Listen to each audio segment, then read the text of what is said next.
Hospital में रात 1 बजे अचानक 13 साल की दुल्हन बनी लड़की को बेहोशी की हालत में लाया गया, जो सुहाग रात में जानवर पति की ताकत बर्दाश्त न कर पाई। मगर डॉक्टरों ने उसका इलाज करने से इनकार कर दिया। लेकिन ड्यूटी पर खड़ी नर्स तरस खाकर आगे बढ़ी, लेकिन उस नर्स के कदमों तले जमीन खिसक गई जब नर्स की नज़र उस लड़की के जिस्म पर पड़ा, क्योंकि उसका अपनी 10 साल की ड्यूटी में आज तक मैंने ऐसा केस नहीं देखा था। हॉस्पिटल में जिस लड़की को लाया गया था, उसकी हालात देखकर ऐसे लगता था जैसे उसकी शादी नहीं हुई थी। उसे किसी जानवर के आगे फेंक दिया था जिसने उसके ऊपर हमला किया था। मुझे आज भी वो रात याद है। मैं उस रात को कभी नहीं भूल सकती हूँ, क्योंकि उस रात के बाद मेरी सारी ज़िंदगी बदल गई थी, मेरी सोच बदल गई थी। और मैं आज भी यह कहानी सुनाते हुए रो पड़ती हूँ। लेकिन मैं यह कहानी सबको सुनाती हूँ क्योंकि लोगों को पता होना चाहिए कि इस दुनिया में क्या हो रहा है। रात का वक्त था। नाइट ड्यूटी पे डॉक्टर मीरा मौजूद थी, जो इस हॉस्पिटल की सबसे ज़्यादा रहमदिल और बाअखलाक डॉक्टर थी। मैं यहाँ पे नर्स की ड्यूटी करती थी। मेरा नाम माया है। सर्दियाँ थी और शादियों का सीजन चल रहा था, इसलिए यहाँ भी ज़्यादा भीड़ नहीं थी। मैंने चाय बनाई तो डॉक्टर मीरा भी बाहर आकर बैठ गई और कहने लगी कि मुझे भी चाय पिला दो। यहाँ की कोई भी डॉक्टर स्टाफ के साथ बैठकर चाय नहीं पीती थी। पता नहीं इनको क्या मसला था। शायद इनको लगता था कि हम लोग ज़्यादा साफ़ नहीं हैं, क्योंकि हम लोग मरीजों की गंदगी उठाते थे। इसलिए हमारे साथ कोई भी बैठकर खाना खाना तो दूर, पानी भी नहीं पीता था और चाय तो बिल्कुल भी नहीं पीता था। लेकिन डॉक्टर मीरा के दिमाग में ऐसी कोई बात नहीं थी। वह बहुत अच्छी इंसान थी। मुझे भी अच्छा लगा जब वह मेरे पास आकर बैठी। बाहर तूफान आ रहा था। सर्दी इस कदर बढ़ चुकी थी कि अगर चाय ना पीते तो हम सर्दी से जम जाते। अभी चाय कप में डाली ही थी कि एक लड़की को वहाँ पे लाया गया। उसके कपड़ों को देखते ही अंदाजा हो गया कि वह एक दुल्हन थी और जिस तरह की हालात में वह आई थी, शायद आज ही उसकी शादी थी। उसके साथ 2 लड़कियाँ थी। बताना मुश्किल था कि बहनें थी या नंदे थी, लेकिन वो भी काफ़ी परेशान लग रही थी। एक बूढ़ी औरत भी थी। उन्होंने कहा कि जल्दी से चेक कर लो, मामला बड़ा ख़राब लग रहा है। डॉक्टर मीरा ने कहा कि इसको अंदर ले जाओ और मैं भी अंदर चली गई। उन लोगों को साइड पे बैठाया। नाम वगैरह फाइल में लिखने के लिए दूसरी नर्स बैठी थी, क्योंकि हमें पहले इलाज करना था। लेकिन जब मैं अंदर गई तो डॉक्टर मीरा के हालात देखकर मैं थोड़ी परेशान हुई। वह उस लड़की को आंखें फाड़ फाड़ कर देख रही थी और उनके हाथ कांप रहे थे। अजीब सी हालात हो रही थी उनकी, जैसे उन्हें खुद नहीं पता कि वह यहाँ क्यों खड़ी है और उन्हें क्या करना है। जैसे किसी आम इंसान को किसी मरीज के आगे लाकर खड़ा कर दिया और कहा कि इसका ऑपरेशन करूं, लेकिन उसको तो पता ही नहीं है कि ऑपरेशन कैसे करते हैं। उन्होंने कहा कि मुझसे यह सब कुछ नहीं होगा, उन्हें कहो कि यहाँ से ले जाए। मैं हैरान रह गई। उस लड़की की हालात बड़ी बुरी थी, लेकिन डॉक्टर ने इलाज करने से इनकार क्यों कर दिया। वह तो बहुत अच्छी डॉक्टर थी। डॉक्टर तो सारे अच्छे होते हैं, लेकिन कुछ डॉक्टर ऐसे भी होते हैं जो अपनी डिग्री को अपने सर पे सवार करके रखते हैं। मरीजों को इंसान नहीं समझते, बस नोटों की गड्डियाँ समझते हैं और ज़्यादा तमीज़ और ख्याल से बात नहीं करते हैं। लेकिन डॉक्टर मीरा के बारे में तो उनके दुश्मन भी यह कह सकते थे कि वह बहुत अच्छी इंसान है। फिर आज वह इस लड़की की मदद करने से इनकार क्यों कर रही थी। यहाँ तक कि उन्होंने मुझे यह कह दिया कि इसको हॉस्पिटल से ही भेज दो, सामने वाले सरकारी हॉस्पिटल में भेज दो। हमारा हॉस्पिटल नीम सरकारी था, यानी कि बाकी सरकारी हॉस्पिटल से अच्छा था। यहाँ पे अच्छी सर्विस दी जाती थी और लड़की के कपड़ों को देख के भी अंदाज़ा हो रहा था कि यह किसी अमीर आदमी की पत्नी थी। उसका पति कहाँ था यह तो हमें नहीं पता था। उन्होंने मुझे कह दिया कि इसको यहाँ से भेज दो, सामने वाले हॉस्पिटल में डॉक्टर साहिबा के पास रेफ़र कर दो, वो यह केस देख लेगी। मैं नहीं देखूंगी। मैंने कहा कि डॉक्टर बात तो सुनो, और उन्होंने मेरी कोई बात नहीं सुनी। यहाँ तक कि जब वो बाहर निकली तो लड़की के घर वाले पूछने लगे कि वो ठीक तो है। उन्होंने उसको भी जवाब नहीं दिया और अपने कमरे में चली गई। अब मैं बाहर आई और मैंने कहा कि डॉक्टर साहिबा ने कहा है कि सामने वाले हॉस्पिटल रेफ़र कर दो।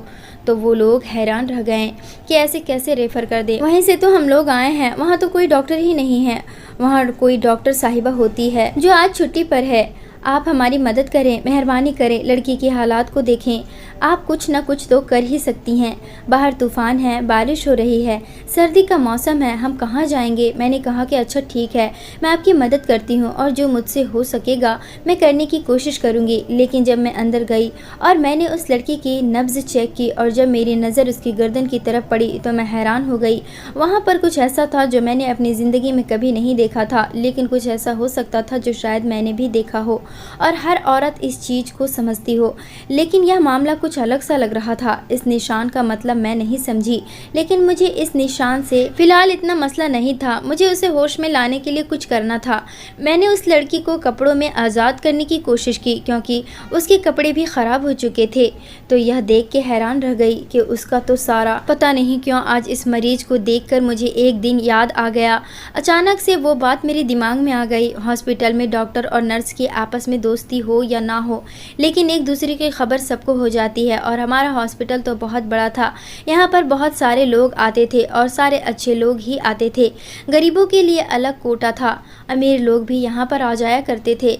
हमें याद है कि एक दफ़ा डॉक्टर मीरा के हाथों पे मेहंदी लगी हुई थी। जब हमने उनसे पूछा कि आपने इतनी प्यारी मेहंदी लगवाई है, किसी की शादी है क्या, तो उन्होंने कहा था कि नहीं, मेरी शादी नहीं है, लेकिन मेहंदी उन्होंने बिल्कुल दुल्हन जैसी लगवाई थी। और फिर वो 3 दिन कहीं गायब भी रही थी और उसके बाद 1 महीने की छुट्टी पर चली गई थी।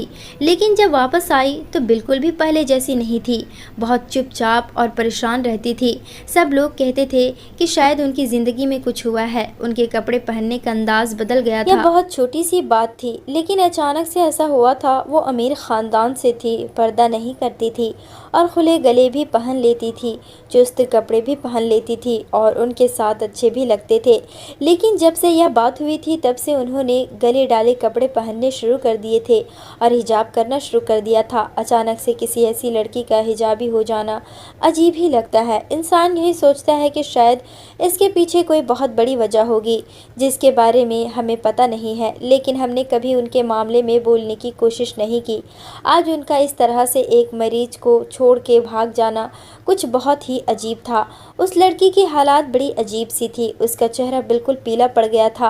मैंने उसे जल्दी जल्दी ड्रिप लगाई ताकि उसके जिस्म में थोड़ा पानी जाए और उसकी हालात बेहतर हो। सर्दियों में वैसे ही इंसान पानी कम पीता है। मैं उसकी पट्टी वगैरह भी कर रही थी। अब तो मेरे हाथ भी कांप रहे थे। मुझे समझ आ गई कि डॉक्टर साहिबा क्यों भाग कर गई थी। यह केस तो बड़ा ही अजीब किस्म का था। गुस्सा भी आ रहा था। औरत कहीं भी महफूज नहीं है, उस आदमी के साथ भी नहीं जिसके साथ उसके माँ बाप उसकी मर्जी से शादी कराते हैं।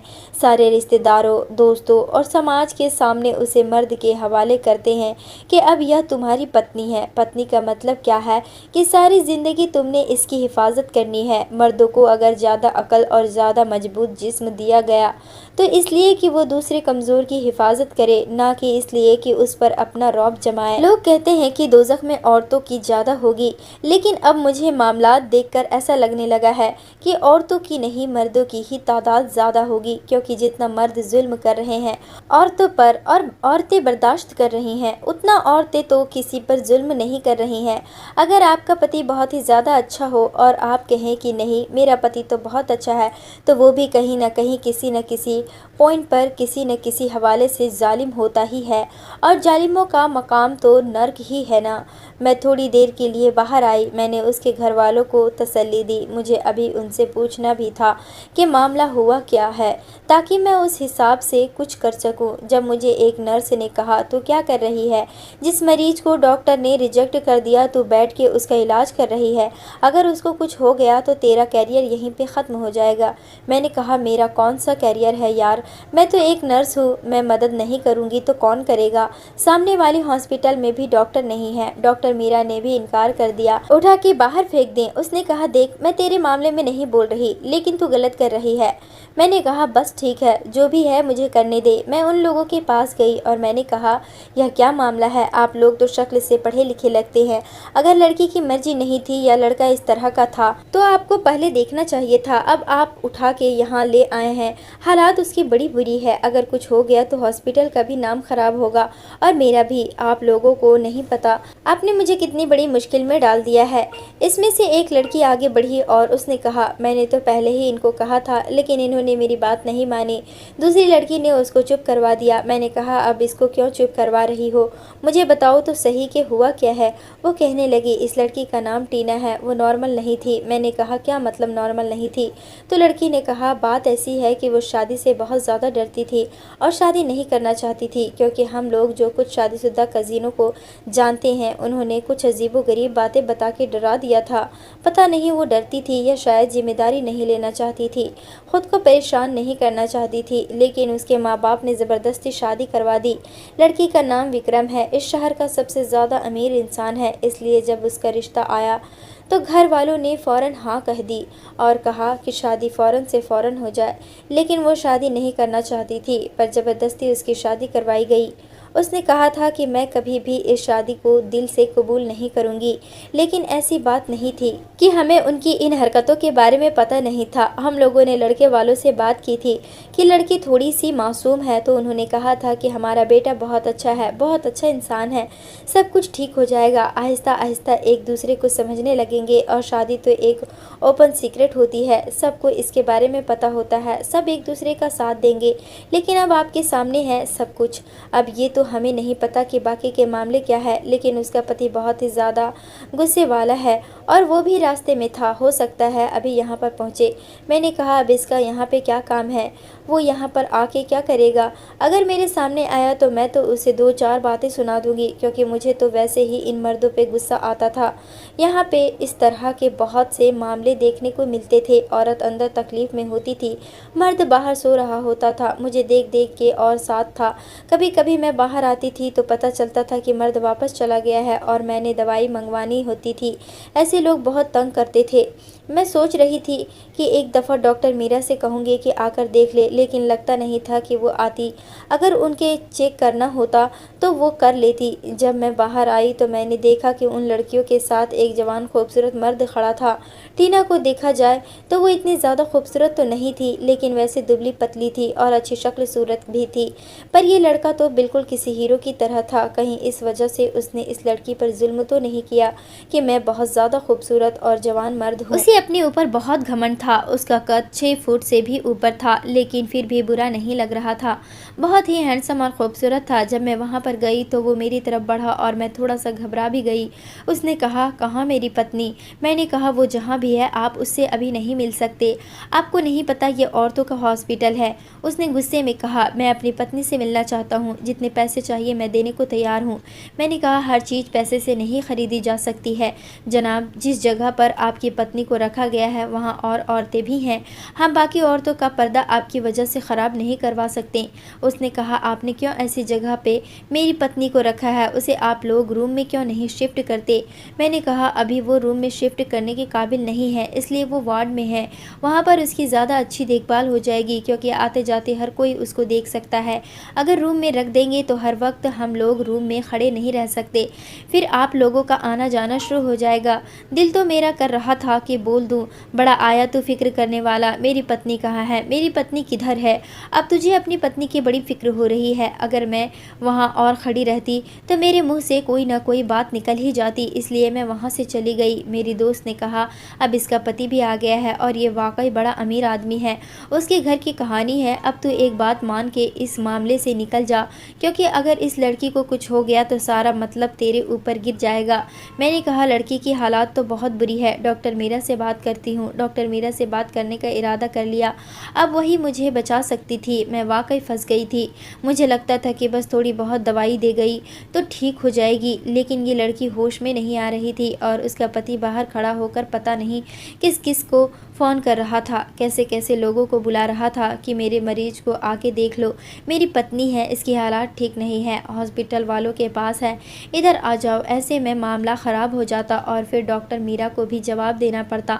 लेकिन जब मैं डॉक्टर के क्लिनिक के पास गई, अंदर दाखिल हुई तो हैरान रह गई एक मंजर जो मैंने देख लिया था।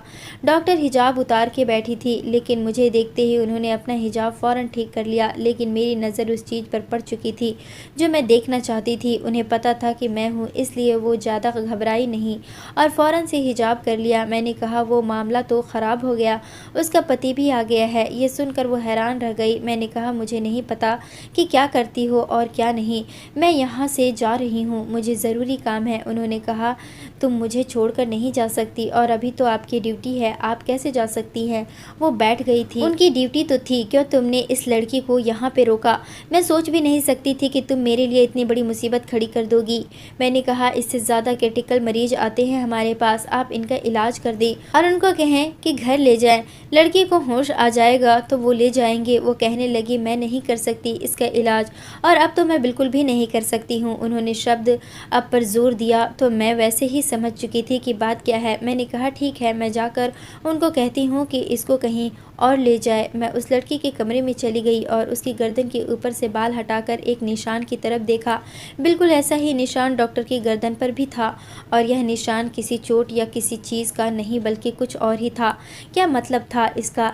दोनों की गर्दन पर एक जैसा निशान कैसे हो सकता है? डॉक्टर मीरा, जो एक अच्छी डॉक्टर थी, सबकी मदद करती थी, नाइट ड्यूटी करती थी, वो इस लड़की को देखकर इलाज करने से इनकार क्यों हो गई? बल्कि वो तो यहाँ से भागने का प्लान बना रही थी। उनकी आंखों में ना नाराजगी थी, ना थकावट, बल्कि डर था। और जैसे ही उनको पता चला कि लड़की का पति भी आ गया है, उन्होंने यहाँ से जाने का मन बना लिया था, लेकिन वो अभी जा नहीं सकती थी।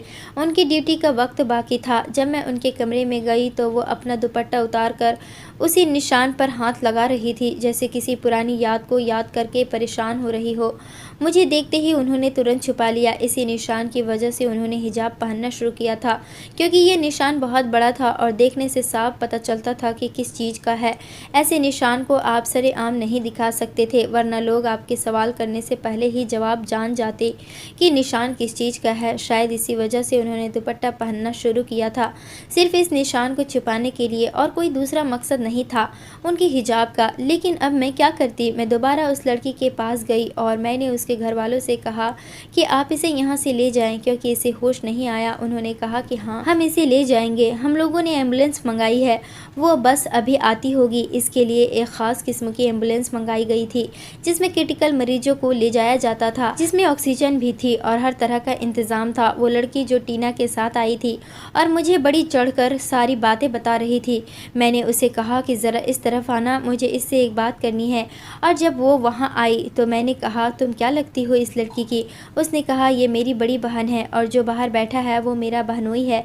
मैंने कहा, क्या तुम्हारे बहनोई के पहले शादी हो चुकी है? तो वो मुझे हैरान होकर देखने लगी और सोचने लगी कि मैं ऐसा सवाल क्यों पूछ रही हूँ। मैंने कहा, देखो, जो भी बात है मैं तुम्हें समझा नहीं सकती हूँ, बस मैं जो पूछ रही हूँ तुम मुझे बता दो कि क्या तुम्हारे बहनोई के पहले शादी हुई है? उसने कहा, नहीं, उन्होंने तो हमें यही बताया कि शादी नहीं हुई है, और ऐसा लगता भी नहीं, क्योंकि हमने पता करवाया था। उनको तो पूरा शहर जानता है। अगर ऐसी बात होती तो ये बात छुपने वाली नहीं थी। मैंने कहा, तुम्हें यकीन है? उसने कहा, हाँ, मुझे यकीन है, यह उसकी पहली शादी है, यही सही है। उसने कहा, लेकिन आप क्यों पूछ रही हैं? मैंने उसे बताया कि अगर मुझे कोई ऐसी बात पता चली जो तुम्हारी मालूमात से अलग हुई तो मैं तुम्हें ज़रूर बताऊंगी, तुम मुझे अपना नंबर वगैरह दे दो। उसने मुझे अपना नंबर दे दिया और अपना नाम मीना बताया। अच्छी लड़की थी। मीना बहुत परेशान नज़र आ रही थी, अपनी बहन के लिए बेहद चिंतित थी। उसने कहा, मेरी बड़ी बहन बहुत मासूम थी, उसे किसी बात का पता ही नहीं था, वो शादी भी नहीं करना चाहती थी, लेकिन माँ बाप ने उसकी मर्ज़ी का ख्याल नहीं रखा। उन्होंने बस यही देखा कि लड़का अमीर ख़ानदान से है और उसकी शादी करवा दी। उसकी आवाज़ में दुख साफ झलक रहा था। मेरी बहन ठीक हो जाएगी ना? उसने आशा से पूछा। मैंने उसे तसल्ली दी, तुम्हारी बहन ठीक है, लेकिन उसे ठीक होने में थोड़ा वक्त लगेगा। तुम उसकी छोटी बहन हो ना, तो उसका बहुत ख्याल रखना है। जैसे बहनें ख्याल रखती हैं वैसे कोई नहीं रख सकता। उसका ध्यान रखना, वो जल्दी ठीक हो जाएगी। मीना ने मेरी बात सुनकर थोड़ा सुकून महसूस किया। अब मेरे मन में एक सवाल था जिसका जवाब सिर्फ डॉक्टर मीरा दे सकती थी, इसलिए मैं उनके कमरे की ओर जा रही थी। और इस बार मैंने तय किया था कि उनके सवाल एक नर्स के तौर पर नहीं बल्कि एक औरत के तौर पर करूँगी। मुझे यकीन था कि वो ईमानदारी से जवाब देगी, लेकिन जैसे ही मैं उनके कमरे के पास पहुंची मेरे कदम बाहर ही रुक गए। अंदर से किसी मर्द की आवाज़ आ रही थी। ये आवाज़ मुझे जानी पहचानी लगी। मैंने खिड़की से झांका और जो मैंने देखा उससे मेरे पैरों तले ज़मीन खिसक गई। डॉक्टर मीरा कमरे में अकेली नहीं थी, उनके साथ विक्रम खड़ा था, टीना का पति और इसी अस्पताल में भर्ती एक मरीज का पति। वह आदमी जो टीना का पति था वह डॉक्टर मीरा के कमरे में कैसे आ गया और वह उनके इतने करीब किस हक से खड़ा था? विक्रम कह रहा था, अच्छा तो तुम यहाँ छिपी बैठी थी, तुम्हें पता होना चाहिए था कि मैं तुम्हें कहीं से भी ढूंढ कर निकाल सकता हूँ, लेकिन तुमने ये अफवाह फैला दी थी कि तुम किसी दूसरे देश चली गई हो। उसकी बातों में एक वकील जैसा अधिकार था और डॉक्टर मीरा डर के मारे खामोश खड़ी थी। उनके चेहरे पर भय साफ दिख रहा था, उनके हाथ कांप रहे थे और सर्द मौसम में भी उन्हें पसीना आ रहा था। विक्रम ने आगे कहा, आज मैं इस अस्पताल से एक नहीं दो औरतों रिश्तों को वापस ले जाऊंगा, क्योंकि दोनों ही मेरी है।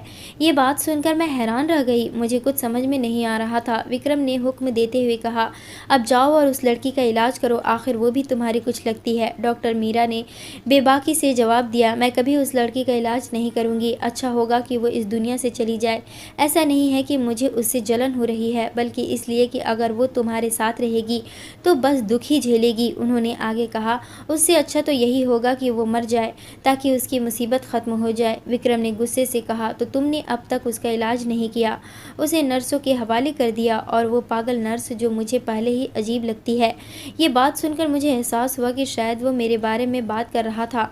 जाओ और उसका इलाज करो, नहीं तो मैं तुम्हारे खिलाफ केस कर दूंगा कि तुमने ड्यूटी पर होते हुए भी एक मरीज को चेक नहीं किया। डॉक्टर मीरा ने ठंडी आवाज़ में जवाब दिया, उस दिन वहाँ से भागने के बजाय मुझे तुम्हें इस दुनिया से ही ख़त्म कर देना चाहिए था, ताकि आज किसी की बेटी इस हालात में ना होती।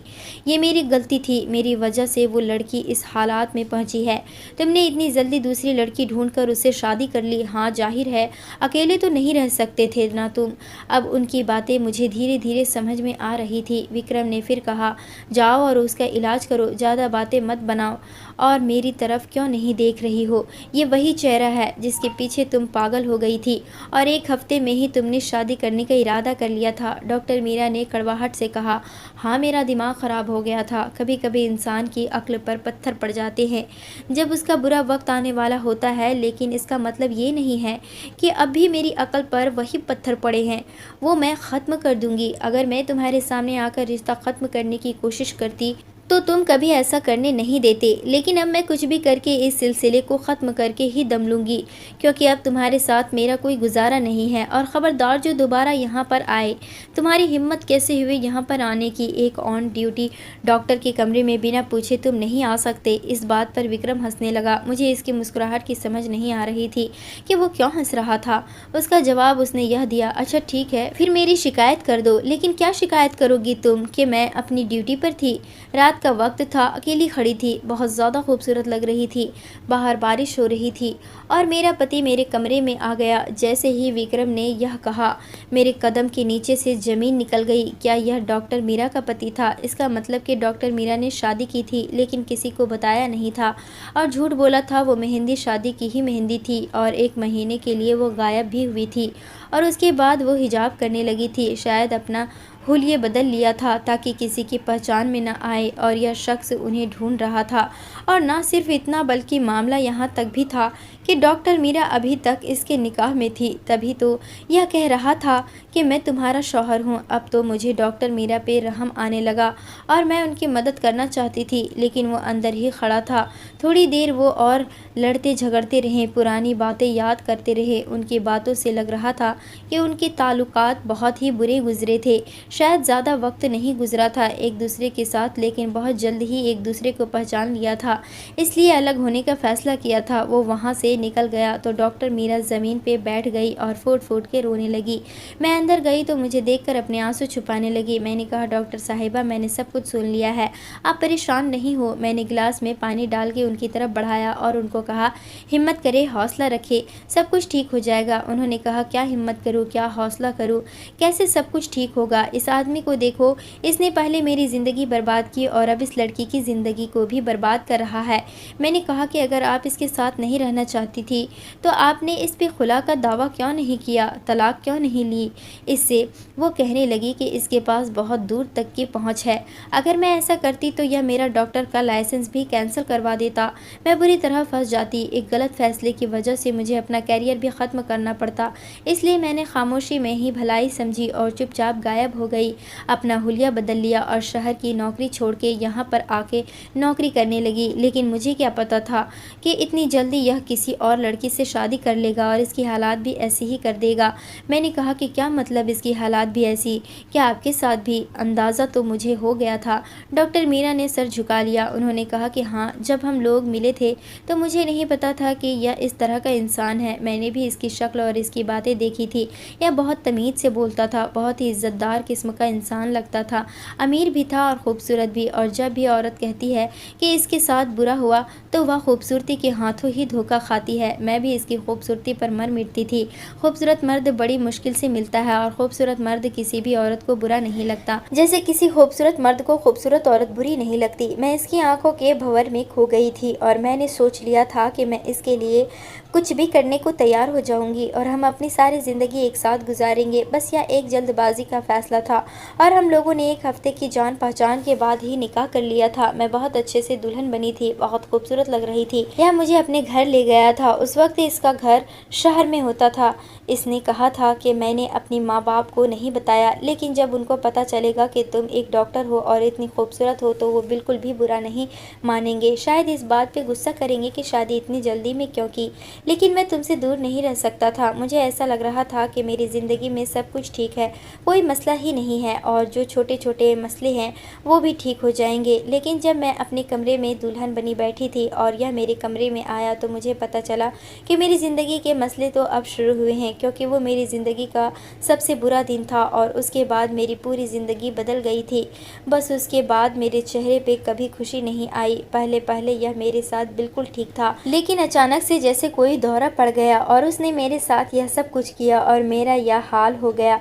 डॉक्टर ने अपनी गर्दन से हिजाब भी उतार दिया। मैंने उन्हें कहा कि इस लड़की के साथ भी यही हुआ है। डॉक्टर ने कहा हाँ मुझे पता है। तभी तो इसको देखते ही मैं समझ गई थी कि यह सब कुछ अदील के अलावा कोई नहीं कर सकता, इसलिए वहाँ से चली गई थी, क्योंकि मैं इस मामले में नहीं पड़ना चाहती थी। मैंने कहा कि इसकी हालात बहुत बुरी है, डॉक्टर आप प्लीज़ मेरे साथ चलिए। अब डॉक्टर मीरा ने हाँ में सिर हिलाया और वो मेरे साथ चली आई। यह ऐसा ही था जैसे एक सौतन दूसरी सौतन का इलाज कर रही थी। जब डॉक्टर ने इसका इलाज किया तो थोड़ी देर के बाद इससे होश आ गया। वो बहुत डरी हुई थी। डॉक्टर की आंखों में आंसू थे, क्योंकि शायद इसके साथ भी यही हुआ था और इसकी मदद करने वाला कोई नहीं था। इससे शायद अपना वक्त याद आ रहा था।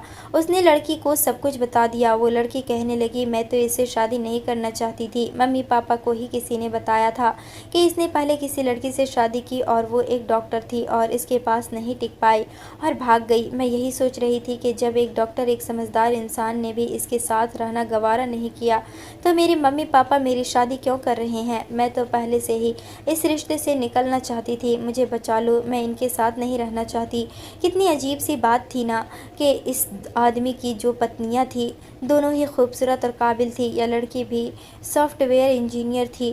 थोड़ी बात करके पता चला था, लेकिन अब ये दोनों ही इसकी ज़िंदगी में नहीं रहना चाहती थी और दोनों का फैसला अटल था, क्योंकि यह शख्स पागल था, जुनूनी था, नफसियाती था। उसे अपनी दौलत पे बड़ा घमंड था और सिर्फ इतना ही नहीं, इसकी ज़िंदगी में पता नहीं कितनी लड़कियां आती जाती थी, लेकिन यह बीवियां रखने के काबिल नहीं था। उसे पता ही नहीं था कि पत्नी को रखा किस तरह से जाता है।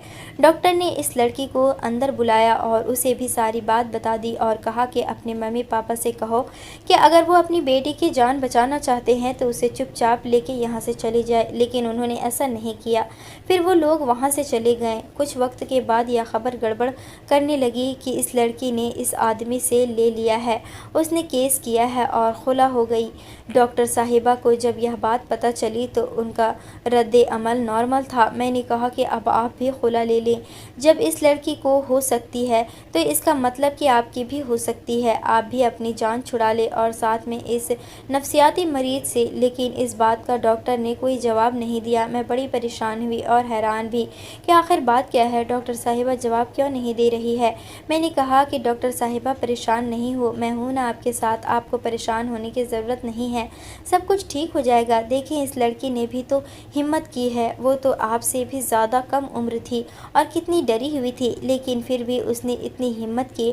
और आप तो माशाल्लाह समझदार हैं, आप फ़ौरन आदमी से खुला ले लें, दफ़ा करें इसको। जैसे ही मैंने यह लफ्ज़ बोला डॉक्टर ने मुझे ज़रीन नज़रों से देखा और कहा कि तुम कब से मेरे जाती मामलों में बोलने लगी और तुम कौन हो मुझे मशवरा देने वाली। मुझे जो करना है मैं कर लूँगी, चली जाओ तुम यहाँ से। मैं हैरान रह गई कि यह वही डॉक्टर थी जिसने मुझे अपने जाती मामलों के बारे में, अपनी शादी की पहली रात के बारे में सब कुछ बताया, अपने निशान तक दिखाए और अब कह रही थी कि तुम कौन हो मेरे मामले में बोलने वाली। यह क्या बात थी। अचानक से उन्हें इतना गुस्सा क्यों आ रहा था।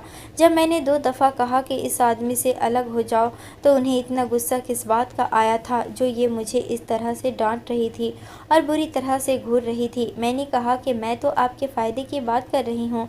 वो कह रही थी कि फ़ायदा तुम्हें इसमें मेरा फ़ायदा नज़र आता है। तुम्हें पता है वो कौन है, कितना अमीर आदमी है। खैर, तुमसे क्या बात करनी है, तुम लोग तो गरीब हो, 2 वक्त की रोटी के लिए भी अपना ईमान बेच देते हो। चली जाओ यहाँ से। डॉक्टर ने तो मेरी बेइज्जती कर दी और मैं हैरान रह गई। जब मैंने यह बात अपनी दोस्त को बताई तो उसने कहा कि अच्छा हुआ है तेरे साथ, क्यों दूसरों के मामलों में बोलती है। इस लड़की के लिए भी तूने अपनी नौकरी दांव पे लगा दी थी, अब तू इस डॉक्टर की बातें सुन रही है। छोड़ दे इनको उनके हाल पे। मैंने कहा कि लेकिन यार, मुझे समझ नहीं आ रही कि पहले डॉक्टर ने इस लड़की का इलाज करने से इनकार किया, बाद में मुझे यह बताया कि मैंने इनकार क्यों किया। मुझे सारी कहानी सुनाई।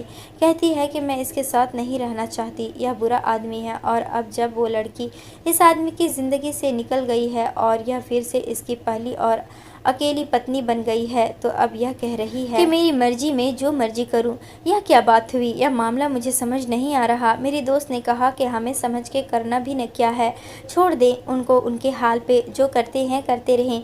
और यह मामला वाकई उधर ही दब गया, लेकिन अभी भी ऐसी बहुत सी कड़ियाँ थी जो सुलझा नहीं थी। डॉक्टर मीरा को हमने हमेशा अस्पताल में ही देखा था। हमें वो अच्छी इंसान लगती थी क्योंकि वो सबके साथ अच्छे तरीके से बोलती थी, लेकिन आजकल उन्हें बहुत गुस्सा आ रहा था और वो अजीब सी बातें करती थी। एक दिन मैंने उन्हें एप्लीकेशन देते हुए देखा। उन्हें 3 महीने की छुट्टी चाहिए थी और उनकी एप्लीकेशन मंजूर हो गई थी।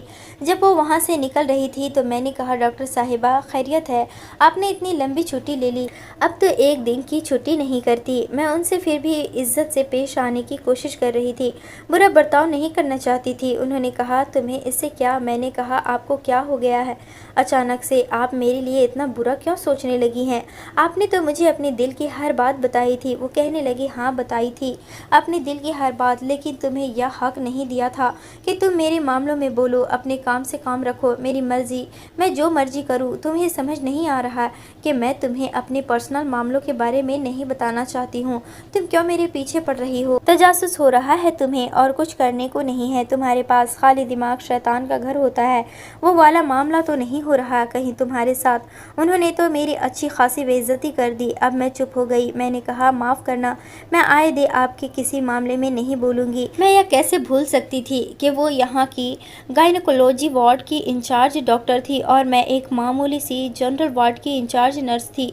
मेरा उनके साथ क्या मुकाबला था? या तो वही बात थी कि जंगल में रह के शेर से दोस्ती करना। इसलिए मैं चुप हो गई। लेकिन 1 हफ्ते बाद ही हमें जो खबर सुनने को मिली, हम तो हैरान रह गए। और उसके बाद मुझे गज़ल की बहन की कॉल आई और रात में उसने मुझे ऐसी बातें बताई कि मैं यह सोचने की सलाहियत ही खो बैठी कि कौन सही था और कौन गलत। मुझे यह पता चला था कि डॉक्टर मीरा आदिल की ज़िंदगी में वापस चली गई है। उन्होंने फिर से अपनी शादी को सेलिब्रेट करने के लिए एक बड़ी सी पार्टी रखी, जिसमें डॉक्टर फिर से दुल्हन बनी सारे लोग आए और उन लोगों ने अपने आपसी झगड़े को ख़त्म करके एक दूसरे की ज़िंदगी में एक नया कदम रखा और इस चीज़ को सेलिब्रेट करने के लिए बहुत बड़ी पार्टी का इन्हात किया। वहाँ पे शहर के बड़े बड़े लोग आए और वो वहाँ पे खुशी खुशी अपने शौहर के साथ खड़ी थी और अब उसके घर में वापस चली गई है। मैं हैरान रह गई कि वो तो कह रही थी कि मैं इस आदमी की शक्ल नहीं देखना चाहती और जिसने इतना बुरा किया हो उसके पास वापस कौन जाता है। खैर, रात हुई तो मुझे लड़की की छोटी बहन की कॉल आई और उसने कहा कि हमारे साथ बड़ा बुरा हुआ है। हमारी बहन के साथ जो भी हुआ हो, वो आदमी बहुत अमीर था, उसके पास बड़े पैसे थे, लेकिन उसकी पहली बीवी ने चाल चली, हमारी बहन का दिमाग ख़राब कर दिया। उसने कहा कि यह तो बुरा है और मैं भी इसको छोड़ने वाली हूँ, तुम भी छोड़ दो। और जब मेरी बहन ने इसको छोड़ दिया तो उसने खुद उसके साथ अपने मामले सीधे कर लिए। आपके अस्पताल की डॉक्टर ने हमारी मासूम बहन के दिमाग के साथ खेल खेल दिया है। अरे, अगर सब कुछ उलझा हुआ था तो वो बाद में सुलझाया भी तो जा सकता था। वो लड़का तो माफ़ी भी मांग रहा था, लेकिन मेरी बहन ने कहा कि मैं इसके साथ नहीं रहना चाहती और इतना मामला ख़राब हो गया। लेकिन अब वो इसकी ज़िंदगी में वापस चली गई है और हमारी बहन के ख़िलाफ़ लोग बातें कर रहे हैं कि इतने बड़े आदमी ने इसको छोड़ दिया। लगता है इस लड़की में ही कोई गड़बड़ है और अब हमें लगता है कि इसकी दूसरी शादी होना भी बड़ा मुश्किल हो जाएगा। वो बड़ी परेशान थी, मुझसे अपने दिल की बातें कर रही थी और मैं बातें सुनते हुए यह सोच रही थी कि दुनिया में किस किस्म के लोग हैं। डॉक्टर ने इसको छोड़ दिया। लेकिन जब उसने देखा कि इसकी ज़िंदगी में एक और जवान खूबसूरत लड़की आई है तो चाल चलकर इसकी ज़िंदगी से निकाल के फिर से वापस इसकी ज़िंदगी में चली गई, क्योंकि वो बेशक नफसियाती और पागल ही था, लेकिन वो था तो बहुत अमीर आदमी। यह तो सबको पता था कि उनके पास बहुत सारे पैसे थे, बहुत कुछ था, इसलिए शायद उन्होंने भी यह सोचा होगा कि इतने अच्छे इंसान को क्यों छोड़ा जाए, प्यार मोहब्बत से ठीक भी तो किया जा सकता है। उसके बाद डॉक्टर ने यहाँ इस अस्पताल में ड्यूटी करना छोड़ दिया। वो शहर के बड़े अस्पताल में काम करने लगी। उन्होंने अपना निजी क्लिनिक भी बना लिया और वो लाखों में खेलने लगी, बल्कि उन्होंने 1 साल के अंदर ही अपने नाम से बड़ा सा अस्पताल बना लिया था।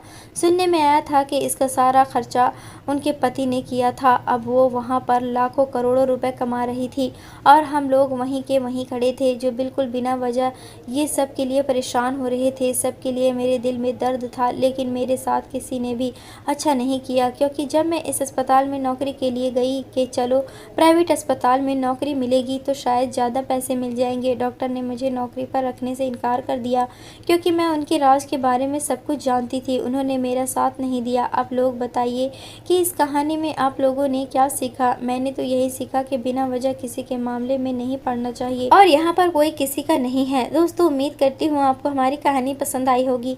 कहानी पसंद आई है तो वीडियो को लाइक और चैनल को सब्सक्राइब ज़रूर करें।